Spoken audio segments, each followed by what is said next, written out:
Compound interest is the eighth wonder of the world. He who understands it earns it. He who doesn't pays it. That quote gets attributed to Albert Einstein constantly. And here's the honest truth. He almost certainly never said it. It's apocryphal. But I'm opening with it anyway. Because whoever did say it stumbled onto something so mathematically true that it sounds like a magic spell. So let me describe a moment and tell me if it's you. You're 25, maybe 28, maybe 32. You're looking at your budget and you've got, let's say, $500 a month that you could invest. And you stare at that number and a little voice in your head goes, what's the point? 500 bucks a month. By the time I'm old, that's what, maybe enough for a used car. Why bother? Why lock up money I could use right now for a payoff that's basically a rounding error decades from now? And so you don't. You spend it. Not on anything crazy, just life. And that little voice that told you $500 was too small to matter, that voice just cost you, and I'm going to be precise about this, somewhere between 600,000 and over $1 million. I'm going to prove that number to you in the next 10 minutes with nothing but arithmetic. Here's what most people don't realize. $500 a month doesn't feel like wealth. It feels like a phone bill. It feels small and forgettable and not worth the sacrifice. And that feeling, that completely understandable, totally human feeling that small amounts don't matter, is the single most expensive feeling in your entire financial life. It is the feeling that keeps regular people poor, while the math that could have made them rich sits right there unused the whole time. Today I'm going to show you exactly what $500 a month invested at 25 turns into by 55, decade by decade, dollar by dollar. And I promise you, by the end, you are going to look at that small ferretable $500 completely differently, because the numbers are genuinely insane. My name is Slime Johnson. This is Slime's Wealth Academy. Let's go. If you're someone staring at a small amount of money every month, an amount that feels way too tiny to ever change your life, and you're trying to figure out whether it's even worth investing, make sure you hit that subscribe button and give this video a thumbs up if it helps you out. Because today is a pure motivation episode backed entirely by math. No doom, no hype, no get rich quick nonsense. Just me, a compound interest curve, and the single most encouraging set of numbers in all of personal finance. The numbers that prove the small amount you think is pointless is actually the most powerful money you will ever have. So stay with me, because this one might genuinely change what you do this week. Part 1. The history lesson. The man who bet $4,000 that he could prof this. To show you that compound interest isn't theory, that it's a real physical force that works exactly like I'm about to claim, I want to tell you about the single greatest financial experiment ever run. And it was run by a man who'd been dead for 200 years before it finished. Benjamin Franklin, 1790. Franklin is dying and he sits down to write his will. And Franklin, being Franklin, decides to use his own death to teach a lesson about money that he believed in absolutely. In a codicil to his will, he leaves a gift of £1,000 sterling each, roughly $4,400 in the currency of the day, to two cities he loved, Boston and Philadelphia. But there is a catch, and the catch is the whole point. He doesn't let them spend it. He instructs that the money must be loaned out and invested, compounding, for 100 years before they can touch a portion of it, and the remainder must keep compounding for another 100 years after that. 200 years of forced compounding. Franklin was so confident in this math that he was willing to bet on it from beyond the grave, with a payoff he would never ever see. So what happened? Here's what happened. By 1890, the first 100-year mark, each fund had grown enormously, and the cities used part of it. But the real magic was in the back half. Because remember the exponential curve, the explosive growth happens late. By 1990, when the 200-year experiment finally concluded, Franklin's gift to Boston had grown to approximately $5 million. His gift to Philadelphia to around $2.3 million. From about $4,400 each, he turned a few $1,000s into millions, purely by refusing to let it be touched and letting time and compounding do the entire job. Here's what most people don't realize about why this worked. Franklin didn't pick hot stocks. He wasn't a genius trader. He did exactly one thing. He removed the money from human hands and let it compound uninterrupted for an absurdly long time. The growth wasn't a reward for skill. It was a reward for time and non-interruption. That's it. That's the entire trick. And the truly humbling part, Franklin's experiment had a 200-year time horizon. You and I don't have 200 years. But here's the thing that should light a fire under you. You don't need 200 years. Because Franklin started with a one-time gift of $4,400 and never added a dime. You're going to add $500 every single month. That stream of fresh contributions, combined with the same compounding force Franklin trusted, does something extraordinary in just 30 years. A time frame a 25-year-old has sitting right in front of them. Franklin proved the engine works. Now let me show you exactly what that engine does with $500 a month and 3 decades. Part 2, the data, the numbers, decade by decade. Okay, this is the part you came for. Let's actually run it. And I'm going to walk you through this slowly, decade by decade, because The shape of how this grows is the entire lesson. Here's our setup. You're 25, you invest $500 a month, that's about 16 and 44 a day, or roughly $115 a week, into a low-cost, broad market index fund. We'll use the S&P 500's long-run historical average return of about 10% a year. We'll stress test that with lower numbers in a minute, because I don't do fantasy math on this channel. But let's start with the historical average and watch what happens. First, the number that matters for context. Over 30 years, from 25 to 55, you personally contribute a total of $180,000. 500 a month times 12 times 30. That's the money that comes out of your pocket. Hold on to that number, $180,000, because everything interesting is about the gap between that and where you end up. Decade 1, age 25 to 35, you're grinding. You're putting in your $500 every month, and honestly, for a long time, it feels like nothing is happening. Exactly like Franklin's money looked boring for its first century. At the end of 10 years, you've contributed $60,000 of your own money, and your account is worth about $102. Now, that's nice. You've roughly doubled your distributions, but I'll be honest, it's not jaw-dropping yet. Of that 102,000, about $60,000 is your money, and only about $42,000 is growth. You're still the engine. This is the flat, boring part of the curve, and this is exactly where most people quit, because it doesn't feel worth it. Remember that. Decade 1 is a grind. Keep going. Decade 2, age 35 to 45. Watch what starts happening now. You keep putting in the same $500 a month, another $60,000 of your money over the decade. But by the end of this decade, at age 45, your account is worth approximately $380,000. Stop and look at that. In decade 1, your balance grew by about $102,000. In decade 2, it grew from 102,000 to 380,000. That's a jump of roughly $278 in dollars. Same $500 a month. You didn't work harder. You didn't contribute more per month. But the decade 2 growth more than doubled the decade 1 growth, because now the compounding has a real base to work on. Your money is starting to pull its own weight. The curve is beginning to bend. Decade 3, age 45 to 55. This is where it gets genuinely insane. You put in your same $500 a month, another $60,000. And at age 55, your account is worth approximately $1,130,000, $1.13 million. Look at the shape of this. Your balance went from $380,000 to over $1.13 million in this final decade. It grew by about $750,000 in 10 years. Let me put that next to decade 1. In your first decade, you gained about $102,000. In your last decade, you gained about $750,000. The final decade produced more than 7 times the growth of the first decade, and you contributed the exact same amount of your own money in both. 60 grand in both times. And here's the single most staggering number in this entire video. In that final year alone, from age 54 to 55, your account grows by roughly $107,000. Your contributions that year were $6,000. So your money earned about 100 grand in a single year on its own while you slept. That is more than half of everything you contributed over the entire 30 years. $180,000 total earned in one single year purely from growth. Let that sink in. There is a point on this curve where your money in 1 year earns more than half of what it took you 3 decades to deposit. That's not a phone bill, that's a force of need. So let's total it up. You put in $180,000 of your own money, $500 at a time, over 30 years. You ended with about $1,130,000, which means the market handed you roughly $950,000 in growth on top of your money. You contributed about 16% of your final balance. Compounding contributed the other 84%. You did a sixth of the work. Time and the math did the rest. Now, you might be thinking, Slime, 10% is optimistic, especially these days. Fair, I told you I'd stress test it. So let's run it cold. At 8% a year instead of 10%, that same 500s a month over 30 years gives you about $745,000.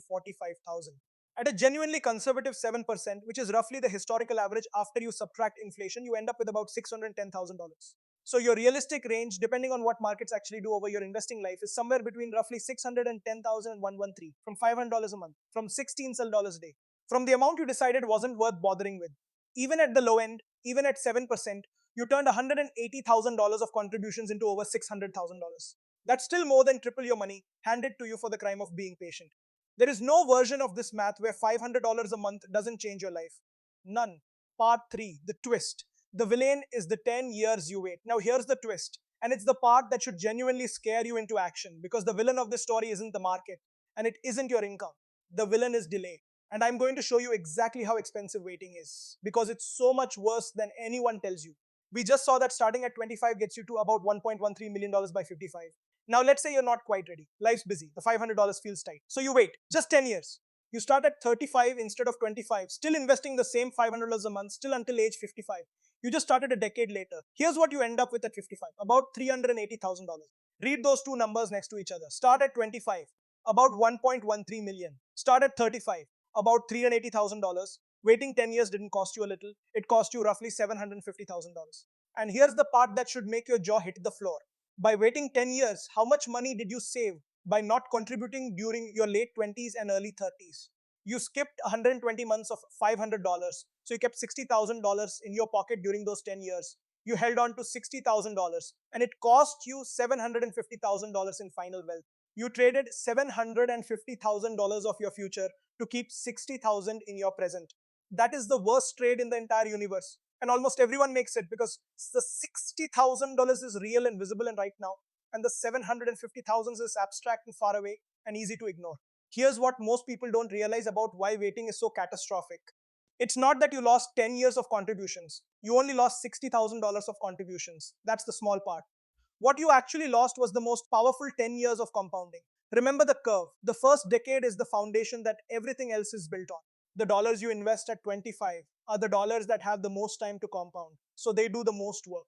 When you skip your 20s, you don't lose the weakest dollars. You cut off the strongest ones, the ones that had 30 years to grow into the giant final decade explosion. You amputate the bottom of the curve. And the entire exponential top of the curve that was supposed to grow out of it never happens. This is the cruelest feature of the hedonic I'll start later instinct. Every year you wait isn't a year added to the end, it's a year cut off the beginning. And the beginning years are the ones that matter most. A dollar invested at 25 might become $18 or $19 by 55. That same dollar invested at 35 only has 20 years, so it becomes about $7. The 25-year-old's dollar is worth nearly 3 times the 35-year-old's dollar, not because they did anything smarter, but purely because they didn't wait. And this is where it gets really interesting and genuinely hopeful, so stay with me. Because the flip side of waiting is catastrophic, is starting is the most powerful financial move available to you, and it's available right now. If you're 25 watching this, you are holding the single most valuable, most powerful version of every dollar you will ever invest in your life. Today, the dollars you invest this year are worth more than any dollar you'll ever invest again because they have the most time. You are, at this exact moment, the richest in time you will ever be.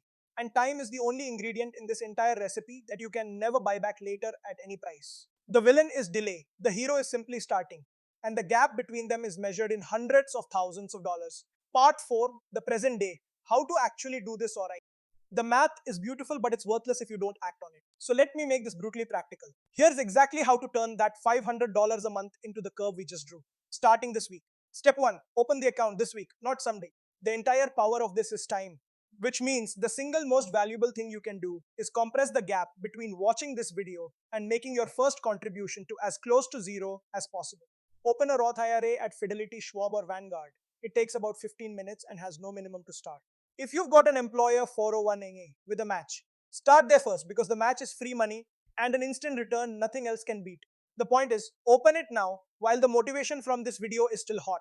Motivation is perishable. Use it before it spoils. Step 2. Automate the $500, make it leave before you can spend it. Do not rely on willpower to invest $500 every month for 360 months. You will lose that fight eventually. Instead, set up an automatic transfer the day after payday, so the money moves into your investments before your lifestyle ever sees it. This is the entire secret to actually completing the 30-year journey. You make the decision once, and then automation makes it for you 359 more times. Architecture beats willpower every single time on this channel and in your account. Step 3, buy boring. 1. Low-cost broad market index fund. You do not need to pick stocks. You do not need to be clever. The $1.13 million number comes from owning the whole market through a low-cost index fund, an S&P 500 or total market fund, and then doing absolutely nothing. Pick the boring fund with the lowest fee, set your automatic contribution to buy it, and this is the hardest part, leave it completely alone. Franklin's money worked because nobody touched it for 200 years. Yours works the same way. Step 4, protect the curve with a separate emergency fund. Here's the move that actually lets this 30-year plan survive contact with real life. The number one reason people's compounding gets destroyed is that they raid the investment account when an emergency hits. So you build a wall around it. A separate emergency 3 to 6 months of expenses in a high-yield savings account, currently paying 4.5% to 5%. By the way, the best in over a decade. When the car breaks, you pay from the emergency fund and your investments stay on the curve, untouched, compounding. The emergency fund isn't separate from this plan. It's what protects this plan. Step 5, escalate when you can, but never stop. $500 is the example, but it's a floor, not a ceiling. Every time you get a raise, try to bump the contribution, even by $50 or $100. Because if $500 a month becomes $750 a month over time, that $1.13 million becomes well over $1.5 million. But here's the most important rule of all. Even if you can never increase it, even if some months are tight and you have to $100, do not stop the streak. A reduced contribution keeps you on the curve. A stopped contribution knocks you off it. Keep the engine running, even at low power. Now, a note on the current environment, because this is a well channel, and I won't pretend the backdrop doesn't matter. Valuations right now are elevated. The Schiller Cape ratio is sitting around 34 to 35 versus a historical average near 17, which is a real reason to expect that the next decade's returns might be more modest than the historical 10%. That's exactly why I showed you the 7% and 8% numbers, not just the 10% one. But notice, even in the conservative scenario, the plan works overwhelmingly. And here's the thing about dollar cost averaging $500 every month for 30 years. You're not betting on today's prices. You're buying through every high and every low, including the crashes. And the crashes are when your $500 buys the most shares at the lowest prices. A long, boring, automated contribution stream is built to handle an uncertain market. That's the whole point of it. Part 5, the honest take. No hype, no doom. Let me be straight with you because that's the deal on this channel. And a motivational video is exactly where it's most tempting to oversell. I won't. First, the big honest caveat that $1.13 million is a future dollars number, and future dollars are worth less than today's dollars because of inflation. If inflation averages around 3% over those 30 years, then $1.13 million at age 55 has the purchasing power of roughly $465,000 in today's money. Now, that is still an absolutely life-changing amount, and it's still triple plus what you put in real terms. But I'm not going to let you walk away thinking you'll feel like a 2025 millionaire. You'll have over $1 million, but it will buy what about $465,000 it buys today. Still extraordinary, still worth every contribution. But honest. Second, the returns. The 10%, 8%, 7%. Those are long run historical averages and illustrations, not guarantees. The market does not hand you a smooth 10% a year. It hands you a terrifying lumpy ride, up 25% one year, down 18% the next. That only averages out to something like these numbers over long periods. The smooth curve I drew is the shape over 30 years, not the experience in any given month. There will be years where your account drops by a third, and the whole thing feels like a mistake. Those years are normal, they're priced into the average. The people who win are the ones who keep contributing through them. Third, and this matters, $500 a month is genuinely not available to everyone. And if it's not available to you right now, that is not a moral failing. If you're earning a lower income, supporting a family, or digging out of high interest debt, $500 might be impossible this year. And I'm not going to pretend otherwise. But here's the genuinely good news hiding in the math. The curve works at any amount. $100 a month at 25 at 10% still becomes about $226,000 by 55. $250 a month becomes about $565,000. The exact number doesn't matter nearly as much as the starting and the not stopping. Start with what you actually have. The shape of the curve is the same, only the scale changes. And one more piece of honesty. You should kill high interest debt first. If you've got credit card debt at 24%, paying that off is a guaranteed 24% return, which beats the market's uncertain 10%. So the real order is capture the employer match, knock out the high interest debt, build the starter emergency fund, and then pour everything you can into this curve. The curve is the destination, not always the first step. The broader truth, the future is uncertain. Nobody can promise you what the market does over your specific 30 years. But the strategy, start early, automate, buy the whole market cheaply, protect it with an emergency fund, and never stop, doesn't require predicting the future. It's built to capture whatever the market gives over a long horizon, while protecting you from being forced out at the bottom. That approach is about as close to a sure thing as building wealth offers. And the single biggest variable in it isn't the market, it's when you start. Here's what I need you to carry out of this video. That $500 a month you think is too small to matter is mathematically the most powerful money you will ever touch. Invested at 25, it becomes somewhere between $610,000 and $1.13 million by 55, and you only contributed $180,000 of it. The market hands you the other $600,000 to $950,000 for free as a reward for one thing and one thing only, starting early and refusing to interrupt it. Benjamin Franklin proved this with $4,400 and 2 centuries. You can prove it with $500 a month and 3 decades. And the villain, the thing that robs almost everyone, is the lie that you can start later. Waiting just 10 years, from 25 to 35, cuts your result from $1.13 million to $380,000. You'd keep $60,000 in your pocket now and lose $750,000 in your future. It's the worst trade in the world. And the only reason people make it is that the $60,000 feels real and the $750,000 feels imaginary. But it's not imaginary. It's just arithmetic sitting in the future, waiting to see whether you start. So look, the curve doesn't care how you feel about $500. It doesn't care that it feels like a phone bill. It doesn't care that the first decade is boring and feels pointless. The math is indifferent to your feelings and absolutely loyal to your actions. It will reward the person who starts and stays every single time, regardless of whether they felt rich along the way. You are right now the richest in time you will ever be. Every dollar you invest today is the most powerful dollar you'll ever have because it has the most runway. That advantage is melting away little every single day you wait, and it is the one thing on this entire earth you can never buy back later at any price. So open the account this week. Automate the $500 or the 250 or the $100, whatever you've actually got. Buy the boring index fund. Protect it with an emergency fund.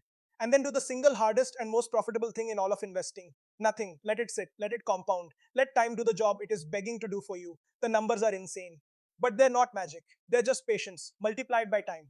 And the clock started the second this video did. Don't wait, start. If this video made that too small to matter money suddenly look like the most important money you've got, hit that like button right now.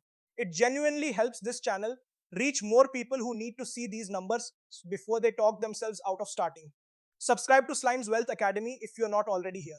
We break down the real mechanics of money every single week. No jargon, no gatekeeping, no shame. Drop a comment. How old are you and what's the monthly number you can actually start with? Say it out loud in the comments. It makes it real. 100, 250, $500. Tell me and tell me what's stopping you. I read every single one. And if you've got someone in your life who's young and convinced their small amount isn't worth investing, send them this video. Showing them this curve before they lose a decade might be worth, quite literally, $750,000 of $1,000,000 to them. I'm Slime Johnsons. This is Slime's Wealth Academy, regular people. Real wealth, no gatekeeping. See you in the next one.